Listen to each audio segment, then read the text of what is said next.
నమస్తే తెలంగాణలో BRS party చేసినటువంటి అరాచకాలు ఒక పక్కన కీలకమైనటువంటి ఫోన్ ట్యాపింగ్ సంబంధించినటువంటి అంశంలో బీఆర్ఎస్ పార్టీ నుంచి గెలిచినటువంటి 39 మంది ఎమ్మెల్యేలు ఎవరైతే ఉన్నారో వాళ్ళల్లో 36 మంది దర్దాపుగా వాళ్ళ యొక్క పదవులను కోల్పోవాల్సినటువంటి పరిస్థితి ఇప్పుడు ఏర్పడింది. అసలు గెలిచినటువంటి 36 మంది ఎమ్మెల్యేలు వాళ్ళ పదవులకు ఎందుకు వేశారు?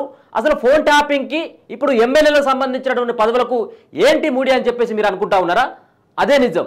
ఏదైతే గతంలో జరిగినటువంటి పరిణామాలను దృష్టిలో పెట్టుకొని ఏదైతే అధికార దుర్వినియోగానికి పాల్పడి ఆ ఎన్నికల్లో లబ్ధి పొంది గెలిచినటువంటి ఎమ్మెల్యేలు ఒక పక్కన పోలీసులు కావచ్చు, ఇంకొక పక్కన ప్రభుత్వ ఉద్యోగులని ఆ సంబంధించినటువంటి ఎన్నికల ప్రచారంలో అస్త్రాలుగా వాడుకున్నటువంటి వాళ్ళు ఏదైతే ఉన్నారో ఆపోజిషన్లో ఉన్నటువంటి వాళ్ళు కోర్టును కనుక ఆశ్రయించినట్టు ఉంటే గెలిచినటువంటి ఎమ్మెల్యే యొక్క సభ్యత్వాన్ని రద్దు చేసి రెండవ స్థానంలో ఉన్నటువంటి అభ్యర్థి ఎమ్మెల్యేగా ప్రకటించేటువంటి అవకాశం ఉంటుందన్నట్టుగా తెలుస్తూ ఉంది. నిజంగా ఇక్కడ ఉన్నటువంటి వాళ్ళు గెలిచినటువంటి వాళ్ళు ఎమ్మెల్యేలు ఏ తప్పు చేయకపోయినప్పటికీ ఒక కేసీఆర్ చేసినటువంటి ఒక అత్యంత దుర్మార్గమైనటువంటి పని ఏదైతే ఫోన్ ట్యాపింగ్ సంబంధించినటువంటి అంశం ఉందో ఆ ఫోన్ ట్యాపింగ్ సంబంధించినటువంటి అంశం ఇప్పుడు గెలిచినటువంటి ఎమ్మెల్యేలకి బీఆర్ఎస్ పార్టీలో గెలిచినటువంటి ఎమ్మెల్యేలకి మరి ఉరితాళ్ళుగా మారిపోతూ ఉన్నాయనేది స్పష్టంగా అర్థమవుతా ఉన్నది. అయితే గతంలో జరిగినటువంటి ఏదైతే మొన్న జరిగినటువంటి శాసనసభ ఎన్నికల సమయంలో తెలంగాణ రాష్ట్ర ముఖ్యమంత్రిగా అప్పుడున్నటువంటి ముఖ్యమంత్రి ఎవరైతే కల్వకుంట్ల చంద్రశేఖరరావు ఆ పార్టీలో అభ్యర్థులు గెలిచేందుకు నానా రకాలైనటువంటి కుట్రలు కుతంత్రాలు చేయడమే కాక ఫోన్ ట్యాపింగ్ అంటే ప్రత్యర్థి పార్టీలు ఎవరైతే ఉన్నారో ప్రతిపక్ష సంబంధించినటువంటి పార్టీ లీడర్లు ఎవరైతే ఉన్నారో అభ్యర్థుల పైన నిలబడ్డటువంటి ప్రతిపక్షంలో ఉన్నటువంటి ప్రత్యర్థులు ఎవరైతే ఉన్నారో వాళ్ళ ఫోన్లు ట్యాపింగ్ చేయడమే కాకుండా వాళ్ళకు ఆర్థిక లావాదేవీల పైన ఆర్థిక మూలాల పైన కేసీఆర్ దెబ్బకొట్టేటువంటి ప్రయత్నం చేయడం జరిగింది. ఎన్నికల వ్యూహాలు ఏదైతే ప్రతిపక్ష పార్టీలు ఏవైతే ఉంటాయో ఆ ఎన్నికల వ్యూహాల్లో భాగంగా వాళ్ళు ఫోన్లో మాట్లాడుకున్నటువంటి అన్ని విషయాలని ఒక దొంగచాటున ఫోన్ ట్యాపింగ్ చేసి విన్నారన్నటువంటి ఆరోపణలు వినపడుతున్నటువంటి సందర్భంలో ఈ సంబంధించినటువంటి అంశం మరి గట్టిగా చర్చ నడుస్తూ ఉంది తెలంగాణలో. దీనిపైన కోర్టుకు వెళ్లేందుకు ఓడినటువంటి ఎమ్మెల్యేలు బీఆర్ఎస్ పార్టీ గెలిచినటువంటి ఎమ్మెల్యేలు ఎవరైతే ఉంటారో ఆ ఎమ్మెల్యేల పైన ఓడినటువంటి నేతలు కోర్టును ఆశ్రయించేటువంటి పరిస్థితి ఉంది. అంటే మా సంబంధించినటువంటి ప్రైవసీకి భంగం కలిగించడమే కాకుండా మా ఫోన్ ట్యాపింగ్ చేయడం జరిగింది, అంతేకాకుండా మా వ్యక్తిగతమైనటువంటి అంశాలను కూడా కేసీఆర్ దగ్గర ఉండి వినడం జరిగింది. ఆయనే బీఆర్ఎస్ పార్టీకి సంబంధించినటువంటి అధినేత కాబట్టి వాళ్ళపైన చర్యలు తీసుకోవాలని చెప్పేసి హైకోర్టును ఆశ్రయించేటువంటి పరిస్థితి ఉంది. దీన్ని దృష్టిలో పెట్టుకొని ఒక పక్కన కీలకమైనటువంటి సమాచారాన్ని అంతా కూడా రాష్ట్ర ప్రభుత్వం సేకరిస్తుంది పోలీసుల ఆధ్వర్యంలో. అసలు ఫోన్ ట్యాపింగ్ సంబంధించినటువంటి అంశంలో సంబంధించినటువంటి అధికారులు నిమగ్నమైపోయారు. దీనిలో ప్రతి ఒక్క జిల్లాలో కూడా ఈ ఫోన్ ట్యాపింగ్కి సంబంధించినటువంటి సెంటర్లను ఏర్పాటు చేసుకొని వార్ రూమ్లను ఏర్పాటు చేసుకొని అక్కడ ఉన్నటువంటి ప్రతిపక్ష లీడర్ల యొక్క ఫోన్ ట్యాపింగ్ చేయడమే కాకుండా రియల్ ఎస్టేట్ వ్యాపారులకు సంబంధించినటువంటి వాళ్ళకి కూడా ఫోన్ ట్యాపింగ్ చేసి బెదిరించేటువంటి కార్యక్రమాన్ని ఎన్నికల సమయంలో డబ్బులను కూడా ఇండ్లకు వెళ్ళి లాక్కున్నటువంటి పరిస్థితి టాస్క్ ఫోర్స్ డిపార్ట్మెంటే కానీ ఎస్ఐబి సంబంధించినటువంటి దాంట్లో పనిచేసేటువంటి సిఐలు డీసీపీలు ఏసీపీలు అంతా చేసిందన్నటువంటి ఒక అభియోగం ఉంది. దీనిపైన కీలకమైనటువంటి సమాచారం రాబట్టడంలో పోలీసులంతా నిమగ్నం అయిపోయారు. దీంట్లో దొరికినటువంటి టాస్క్ ఫోర్స్ మాజీ డీసీపీ రాధాకిషన్ రావు కీలకమైనటువంటి సమాచారాన్ని ఇచ్చినట్టుగా తెలుస్తూ ఉంది. దీంట్లో గులాబీ సూత్రధారి గులాబీ పార్టీలో ఉన్నటువంటి గులాబీ బాసే ఈ సంబంధించినటువంటి వ్యవహారానికి తెరలేపిండి అన్నటువంటి పూర్తి సమాచారాన్ని ఆయన ఇవ్వడం జరిగింది. అంటే దీంట్లో బీఆర్ఎస్ పార్టీ సంబంధించినటువంటి అధినేత కల్వకుంట్ల చంద్రశేఖరరావు నేరుగా దీంట్లో ఇన్వాల్వ్ అయినటువంటి విషయాన్ని రాధాకిషన్ రావు చేరవేసినట్టుగా తెలుస్తూ ఉంది. అయితే గతంలో మనం ఒకసారి చూసుకున్నట్లయితే ఈ సంబంధించినటువంటి కేసుల పైన గతంలో 1971 సందర్భంలో ఇందిరాగాంధీ ఆ 1,00,000 ఓట్లకు సంబంధించినటువంటి 1,00,000 ఓట్లకు పైన ఓట్లను సాధించి కూడా అత్యధిక మెజార్టీతో ఆమె గెలవడం జరిగింది. దాని తర్వాత ఆమె మీద పోటీ చేసి ఓడిపోయినటువంటి వ్యక్తి అక్కడ ఉన్నటువంటి ఇందిరాగాంధీ పైన అలహాబాద్ కోర్టును ఆశ్రయించడం జరిగింది. ఏమని ఆశ్రయించడం జరిగిందట అంటే గతంలో ఆమె పోటీ చేసినటువంటి ఏదైతే రాయ్బేరీ ఉందో, రాయ్బేరీలో ఆమె ఎన్నికల్లో అనేక రకాలైనటువంటి అవకతవకలు పాల్పడడమే కాకుండా అక్కడ ఉన్నటువంటి భద్రతా సిబ్బందిని చాలామంది పోలీసులను వాడుకోవడం జరిగింది. ప్రభుత్వంలో ఉన్నటువంటి విమానాలని, హెలికాప్టర్లను కూడా వాడుకోవడం జరిగింది. సాయుధ పోలీసులను వాడుకోవడం జరిగింది. కాబట్టి ఈ ఎన్నిక చెల్లదంటూ ఆయనే అలహాబాదు హైకోర్టును ఆశ్రయించినటువంటి పరిస్థితి. ఆ నేపథ్యంలో అలహాబాదు హైకోర్టు కీలకమైనటువంటి తీర్పు ఇవ్వడం జరిగిందట. ఏమని తీర్పు ఇవ్వడం జరిగింది? ఒకవేళ కనుక మీరు ఎన్నికల్లో పోటీ చేసినటువంటి సందర్భంలో ఒకవేళ కనుక మీరు ఎన్నికలకు సంబంధించినటువంటి నిబంధనలను పాటించకుండా విరుద్ధంగా పనిచేసినట్టయితుంటే, విరుద్ధంగా ప్రచారం చేసినట్టయితుంటే ఎన్నికల్లో మీరు పోలీసులను కానీ, ప్రభుత్వ ఉద్యోగులను కానీ, ప్రభుత్వం సంబంధించినటువంటి సంస్థలను కానీ, ప్రభుత్వంలో ఉన్నటువంటి అధికారులను కనుక వినియోగించినట్టయితుంటే ఖచ్చితంగా నీ ఎన్నిక చెల్లదు అని చెప్పేసి మరి హైకోర్టు, అలహాబాద్ హైకోర్టు తీర్పిచ్చినటువంటి పరిస్థితి. కాబట్టి ఆ 1971లోనే హైకోర్టు ఇచ్చినటువంటి, అలహాబాద్ హైకోర్టు ఇచ్చినటువంటి తీర్పు కాపీని ఒకవేళ ఇక్కడ బేస్ చేసుకొని తెలంగాణలో ఇప్పుడు జరిగినటువంటి ఫోన్ ట్యాపింగ్ లింక్ చేసి మరి తెలంగాణ హైకోర్టుకి ఇక్కడ ఉన్నటువంటి బీఆర్ఎస్ పార్టీలో గెలిచినటువంటి ఎమ్మెల్యేల పైన ఓడినటువంటి సెకండ్ లిస్ట్లో ఉన్నటువంటి వాళ్ళు ఎవరైతే అభ్యర్థులు, బీజేపీ పార్టీ వాళ్ళు కానీ, కాంగ్రెస్ పార్టీ వాళ్ళు కానీ సెకండ్ లీడ్లో ఉన్నటువంటి వాళ్ళంతా హైకోర్టును ఆశ్రయించేటువంటి పరిస్థితి ఉంది. కాబట్టి ఒకవేళ వీళ్ళు హైకోర్టును ఆశ్రయించినట్టయితే ఖచ్చితంగా వీళ్ళు పదవులు కూడా పోగొట్టుకునేటువంటి అవకాశం ఉంటుంది. దీంట్లో చేసినటువంటి దుర్మార్గమైనటువంటి పనేమో కేసీఆర్ చేస్తే భలే ఇది. ఇప్పుడు బీఆర్ఎస్ పార్టీలో గెలిచినటువంటి 36 మంది, అంటే 39 మంది గెలిచినప్పటికీ ఒకరేమో లాసెనందిత గారు పాపం ఆమె చనిపోవడం జరిగింది. మరో ఇద్దరు కడియం శ్రీహరి, ఇంకొక పక్కన దానం నాగేందర్, వీళ్ళిద్దరు కూడా కాంగ్రెస్ పార్టీలో చేరడం జరిగింది. మరి వీళ్ళపైన కూడా మరి చర్యలు ఉంటాయా? వీళ్ళపైన కూడా ఓడినటువంటి వాళ్ళు మరొకసారి ఏమన్నా హైకోర్టును ఆశ్రయిస్తారా లేదనేది తెలియదు. కానీ మొత్తానికైతే బీఆర్ఎస్ పార్టీలో ఉన్నటువంటి 36 మంది మేడకైతే ఈ సంబంధించినటువంటి ఫోన్ ట్యాపింగ్ అంశం మరి ఒక ఉచ్చుగా బిగిసిపోతా ఉంది అనేది తెలుస్తూ ఉంది. గతంలో 1971లో ఇచ్చినటువంటి ఇందిరాగాంధీ ఆమె యొక్క ఎన్నిక చెల్లదంటూ తీర్పునిచ్చడం జరిగింది. అంతేకాకుండా ప్రత్యక్ష ఎన్నికల్లో 6 సంవత్సరాల వరకు కూడా ఆమె పోటీ చేయొద్దని చెప్పేసి హైకోర్టు ఒక కీలకమైనటువంటి తీర్పు ఇవ్వడం జరిగింది.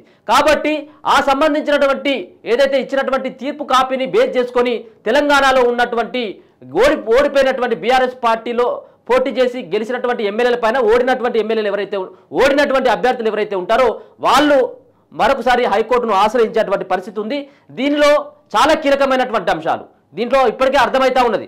అలహాబాద్ హైకోర్టులో ఇచ్చినటువంటి ఏదైతే తీర్పు ఉందో దాంట్లో సాక్షి కొన్ని ఎవిడెన్స్ కోర్టుకు కూడా సమర్పించడం జరిగింది.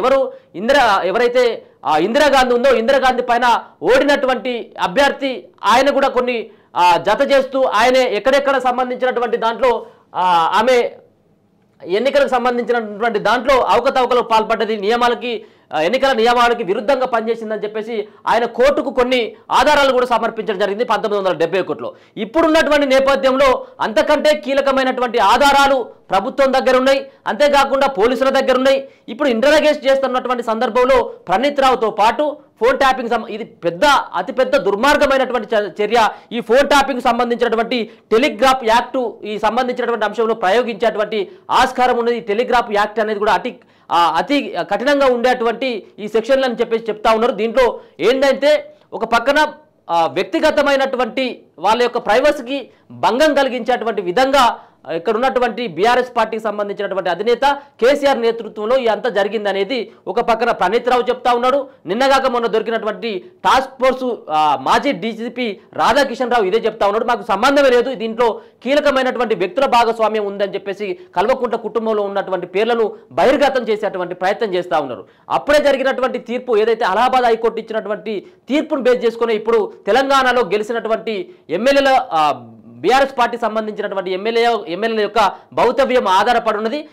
అదే సంబంధించినటువంటి నిబంధనలు ఇక్కడ కనుక వర్తించినట్టయితే వాళ్ళు ఖచ్చితంగా కూడా గెలిచినటువంటి బీఆర్ఎస్ పార్టీలో గెలిచినటువంటి ఎమ్మెల్యేలు మరి వాళ్ళు సభ్యత్వాన్ని కూడా కోల్పోయేటువంటి ఆస్కారం ఉంటుందనేది తెలుస్తూ ఉంది.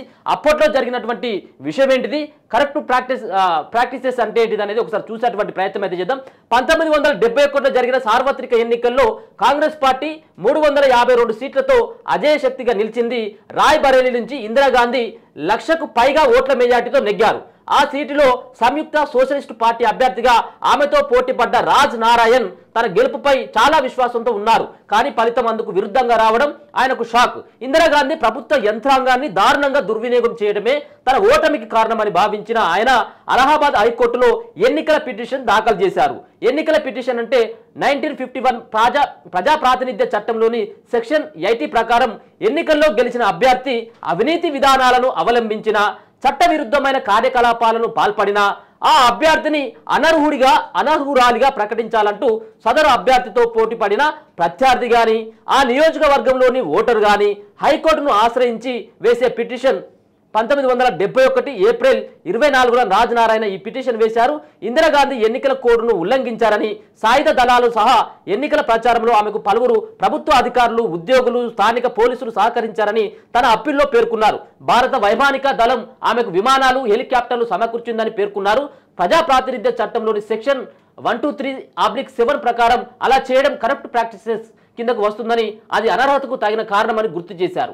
అలాగే ఆమె తన ఎన్నికల ప్రచారానికి ప్రభుత్వ వాహనాలను వాడుకున్నారని కోర్టు దృష్టికి తీసుకువచ్చారు. ఈ కేసును విచారించిన అలహాబాద్ హైకోర్టు ఎన్నికల కోసం అధికార యంత్రాంగాన్ని దుర్వినియోగం చేసినందున ప్రజా ప్రాతినిధ్య చట్టం 1951 సెక్షన్ 123/7 ప్రకారం ఇందిరాగాంధీ ఎన్నిక చెల్లదంటూ 1975 జూన్ 12న తీర్పునిచ్చింది. ఆ తీర్పుతో ఉన్న సీటును కోల్పోవడమే గాక 6 ఏళ్ల పాటు ఎన్నికల్లో పోటీ చేసే అనర్హతకు కూడా ఆమె కోల్పోయారు. దీనిపై ఇందిరాగాంధీ సుప్రీంకోర్టును ఆశ్రయించినప్పటికీ దేశ అత్యున్నత న్యాయస్థానం అలహాబాద్ హైకోర్టు తీర్పును కొట్టువేయలేదు. ఎగ్జిక్యూషన్ స్టే మాత్రమే ఇచ్చింది.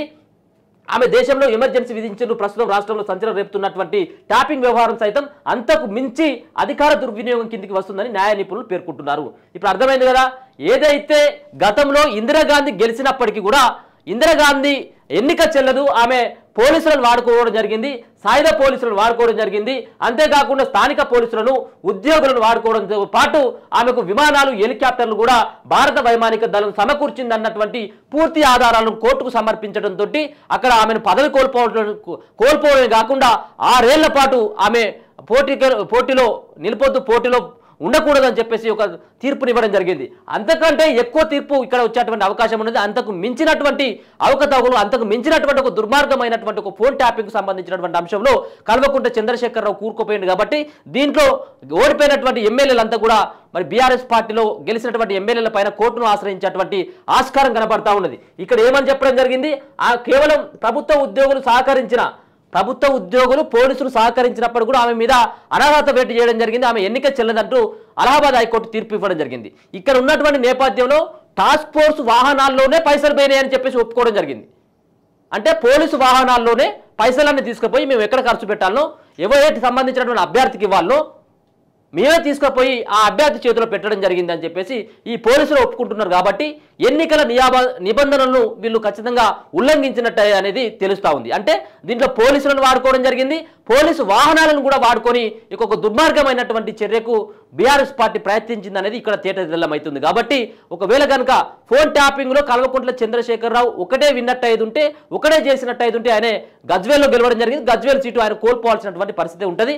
అంతేకాకుండా కొడుకు రామారావు ఎవరైతే ఉన్నారో, రామారావు సిరిసిల్లలో మరి ఆయన గెలవడం జరిగింది. ఆయన పైన కేకే మహేందర్ రెడ్డి 2వ లిస్టులో ఉన్నాడు. ఆయన కూడా పోరాటం చేస్తా ఉన్నాడు. ఆయన ఇవాళ రేపు హైకోర్టుకు వెళ్ళేటువంటి పరిస్థితి కనబడతా ఉన్నది. ఆయన ఎన్నిక చెల్లదు, ఆయన ప్రభుత్వానికి సంబంధించినటువంటి వాహనాలను, ప్రభుత్వ అధికారులను వాడుకోవడం కాకుండా వ్యక్తిగతమైనటువంటి సమాచారాన్ని సేకరించడం కోసం ఫోన్ ట్యాపింగ్ చేసిందని చెప్పేసి ఆయన ఇవాళ రేపు హైకోర్టును కూడా ఆశ్రయించేటువంటి పరిస్థితి ఉన్నది. ఆయనతో పాటు మరికొంతమంది కాంగ్రెస్ పార్టీలో బీఆర్ఎస్ పార్టీ నేతలపైన, బీఆర్ఎస్ పార్టీ ఎమ్మెల్యేల పైన ఓడినటువంటి వాళ్ళంతా హైకోర్టును ఆశ్రయించేటువంటి పరిస్థితి కనబడదు. చూద్దాం దీనిపైన ఏ విధమైనటువంటి కార్యాచరణ ఉంటుంది, హైకోర్టు ఏ విధమైనటువంటి తీర్పును వెల్లడిస్తుంది అనేది అయితే చూడాలి. ఇప్పటికే బిక్కుమంటా ఉన్నారు. ఒక పక్కనేమో పార్టీలో చాలా మంది అంతా బీఆర్ఎస్ పార్టీలో గెలిచినటువంటి ఎమ్మెల్యేలు వేరే పార్టీల వైపు వెళ్తున్నటువంటి పరిస్థితి. ఇప్పుడు వాళ్ళ ఎమ్మెల్యేల స్థానాలను కాపాడుకోవాలంటే ఇక ఇప్పుడున్నటువంటి ఆప్షన్ కేవలం ఓడినటువంటి ఎమ్మెల్యేలు ఎవరైతే ఉంటారో, అంటే ఓడిపోయినటువంటి ఎమ్మెల్యేలు అంటే ఒక పక్కన 2వ స్థానంలో ఉన్నటువంటి వాళ్ళు ఎవరైతే ఉంటారో, ఒకవేళ కనుక బీఆర్ఎస్ పార్టీ నుంచి, ఒకవేళ కనుక సిరిసిల్ల నుంచి కల్వకుంట్ల తారక రామారావు గెలిచిండు. తారక రామారావు గెలిస్తే 2వ లిస్టులో ఉన్నటువంటి అభ్యర్థి ఎవరు ఉంటారో అక్కడ కేకే మహేందర్ రెడ్డి ఆయనే కాంగ్రెస్ పార్టీలో ఓడిపోవడం జరిగింది అక్కడ ఉన్నటువంటి రామారావు పైన. వీరు ఏం చేస్తారు, రామారావు ఎన్నిక చెల్లదంటూ కేకే మహేందర్ రెడ్డి ఒకవేళ కనుక హైకోర్టును ఆశ్రయించినట్టయితే ఇక్కడ సిరిసిల్లలో సీటు కోల్పోయేటువంటి అవకాశం ఉంటుంది కల్వకుంట్ల తారక రామారావు. కాబట్టి కల్వకుంట్ల తారక రామారావు ఏం చేయాలి? ఇప్పుడు నేరుగా పోయి ఇప్పుడు కాంగ్రెస్ పార్టీలో చేరితేనే ఇక్కడ ఉన్నటువంటి కేకే మహేందర్ రెడ్డి హైకోర్టును ఆశ్రయించేటువంటి ఆస్కారం లేదు. సరే, ఆయన పోతాడా లేదనేది తర్వాత విషయం. ఇట్లాంటి సంబంధించినటువంటి గెలిచినటువంటి ఎమ్మెల్యేలు ఉంటారు కదా, బీఆర్ఎస్ పార్టీలో గెలిచినటువంటి ఎమ్మెల్యేలు. ఒకవేళ కనుక పల్లా రాజేశ్వర రెడ్డి ఉన్నాడు, అక్కడ జనగామలో ఆయన గెలవడం జరిగింది. ఆ జనగామలో రెండో ప్లేస్లో ఉన్నటువంటి కాంగ్రెస్ పార్టీ అభ్యర్థి ఎవరైతే ఉంటారో ఆ అభ్యర్థి హైకోర్టుకు ఆశ్రయించకుండా ఉండాలంటే ఈయన ఏం చేయాలో వచ్చి ఇక్కడ కాంగ్రెస్ కాండోగా కప్పుకోవాలి. ఎమ్మెల్యే పదవి ఉండాలంటే కాంగ్రెస్ కాండోగా కప్పుకోవాలి. ఒక పక్కన వలసలన్నీ కూడా ఇప్పటికే ఈ ఫోన్ ట్యాపింగ్ అంశం, కల్వకుంట్ల కవిత అరెస్టు అంశం, భూ కబ్జాలు, ఈ సంబంధించినటువంటి అన్ని అంశాలు తెర మీదకి వస్తున్నటువంటి సందర్భంలో ఒక పక్కన సిట్టింగ్ ఎమ్మెల్యేలు దూరం అయిపోతా ఉన్నారు, మరో పక్కన సిట్టింగ్ ఎంపీలు కూడా దూరం అయిపోయినారు, ఎమ్మెల్యేలు కూడా దూరం అయిపోయినటువంటి పరిస్థితి. ఇదే నేపథ్యంలో ఫోన్ ట్యాపింగ్ సంబంధించినటువంటి అంశంలో ఆ ఎమ్మెల్యేలకు మళ్ళీ ఈ ఫోన్ ట్యాపింగ్ అంశంలో వాళ్ళు పదవులు కోల్పోవాల్సి వచ్చినట్టు ఉంటే వేరే పార్టీల వైపు వెళ్ళేటువంటి ఆస్కారం కనబడతా ఉన్నది. ఒకవేళ కనుక బీజేపీ పార్టీ సంబంధించినటువంటి సెకండ్ ప్లేస్లో ఉన్నటువంటి వాళ్ళు ఎవరైతే ఉంటారో ఆ సెకండ్ ప్లేస్ వాళ్ళు కోర్టును ఆశ్రయించకుండా ఉండేందుకు మరి మరొకసారి ఆ బీజేపీ పార్టీలో గెలిచినటువంటి బీఆర్ఎస్ పార్టీలో ఉన్నటువంటి వాళ్ళు బీజేపీ పార్టీ పైన వెళ్తారు. అంటే రెండో స్థానంతో ఇప్పుడు ముడిపడేటువంటి అంశం. రెండో స్థానంలో కాంగ్రెస్ పార్టీ ఉంటే కాంగ్రెస్ పార్టీలోకి బీఆర్ఎస్ వెళ్తారు. రెండో స్థానంలో ఆ నియోజకవర్గంలో ఏ పార్టీకి సంబంధించినటువంటి అభ్యర్థి రెండో స్థానంలో ఉంటారో అభ్యర్థి వైపు మరి వెళ్ళేటువంటి ఆస్కారం ఉంటుంది. కాబట్టి వలసలు కూడా తీవ్రంగానే ఉండేటువంటి అవకాశం ఉంటుంది. ఈ అన్నిటికి సంబంధించినటువంటి అంశం మరి కల్వకుంట్ల చంద్రశేఖరరావుకు ఒక ఉరితాడుగా బిగించబోతున్నదని స్పష్టంగా అర్థమవుతా ఉన్నది. అప్పుడు ఇచ్చినటువంటి తీర్పు, హైకోర్టులో ఇచ్చినటువంటి ఏదైతే అలహాబాద్ హైకోర్టు ఇచ్చినటువంటి తీర్పు కాపీని జత చేస్తూ రేపో మాపో తెలంగాణ హైకోర్టును ఓడినటువంటి ఎమ్మెల్యేలంతా మరి వెళ్ళి వాళ్ళు కూడా పిటిషన్ వేసేటువంటి ఆస్కారం కనబడతా ఉన్నది. ఇదే జరిగినట్టయితుంటే తెలంగాణలో బీఆర్ఎస్ పార్టీ భూస్థాపితం కాబోతుందనేది స్పష్టంగా అర్థమవుతుంది. చూద్దాం. ఇక్కడ ఉన్నటువంటి ఒక పక్కన ఇప్పటికే ఒక్కొక్కరు దూరం అవుతా ఉన్నారు పార్టీకి. ఇప్పుడున్నటువంటి నేపథ్యంలో ఇక ఉన్నటువంటి గెలిచినటువంటి 36 మంది ఎమ్మెల్యేలు ఆల్మోస్ట్ 39లో ఒకరు చనిపోవడం జరిగింది, ఇద్దరేమో పార్టీ మారడం జరిగింది. ఉన్నటువంటి 36 మందిలలో ఎంతమంది ఉంటారు బీఆర్ఎస్ పార్టీలు అనేది కూడా చాలా ప్రశ్నార్థకంగా మారింది. ఇది సంబంధించిన ఫోన్ ట్యాపింగ్ అంశంలో కీలకమైనటువంటి సమాచారం. ఈ సమాచారం నేపథ్యంలో బీఆర్ఎస్ పార్టీలో ఉన్నటువంటి ఎమ్మెల్యేలు ఏ పార్టీలో చేరబోతున్నారు అనేది కూడా కొంత ఉత్కంఠంగా మారిపోయింది. ఒకవేళ కనుక ఓడినటువంటి వాళ్ళు ఎవరైతే ఉంటారో వాళ్ళు హైకోర్టుని ఇచ్చినట్టయితే హైకోర్టు తీర్పు ఏ విధంగా ఉంటుందనేది కూడా కొంత ఉత్కంఠంగా మారినటువంటి పరిస్థితి. చూస్తూనే ఉండండి మన తొలి వెలుగు.